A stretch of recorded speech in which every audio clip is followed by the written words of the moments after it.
CPM സമ്മേളനങ്ങളിലെ നിയമലംഘനങ്ങൾ തീരുന്നില്ല. CPM Thiruvananthapuram ജില്ലാ സമ്മേളനത്തിന്റെ ഭാഗമായി പൂവാറിൽ നടന്ന ജലഘോഷയാത്രയിൽ നിയമം ലംഘിച്ച് ബോട്ട് യാത്ര.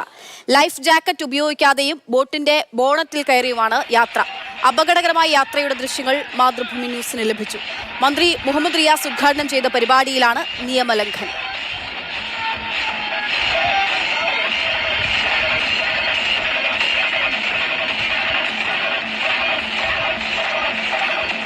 എന്തായാലും ഈ നിയമം ലംഘിച്ചുള്ള ബോട്ട് യാത്രയിൽ പിഴവ് സമ്മതിച്ചിരിക്കുകയാണ് CPM ജില്ലാ സെക്രട്ടറി വി ജോയി. ചിലർ സ്വമേധയാ ബോട്ട് എടുത്തു വന്നതാണ്. സംഘാടക സമിതിയിലെ എല്ലാവരും സുരക്ഷാ ജാക്കറ്റ് ധരിച്ചിരുന്നു. വിഷയം പരിശോധിക്കുമെന്നും അദ്ദേഹം കൂട്ടിച്ചേർത്തു.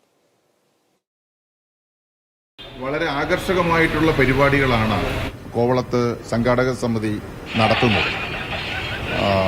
അതിന്റെ ഭാഗമായിട്ടാണ് ഇന്നലെ ജലഘോഷയാത്ര സംഘടിപ്പിച്ചിട്ടുള്ളത്. ജലഘോഷയാത്രയിൽ ഒരു 100-ലധികം ബോട്ടുകൾ തന്നെ പങ്കെടുത്തിരുന്നു. ഞങ്ങൾ പ്രധാനമായിട്ട് സഞ്ചരിച്ചിരുന്ന എല്ലാ പ്രദേശത്തും എല്ലാ ബോട്ടുകളിലും ലൈഫ് ജാക്കറ്റ് നിർബന്ധമാക്കി. ഇപ്പോൾ നിങ്ങൾ ശ്രദ്ധിച്ചാൽ അറിയാം, ഞാനടക്കം ലൈഫ് ജാക്കറ്റ് ഇട്ടാണ് യാത്ര ചെയ്തത്.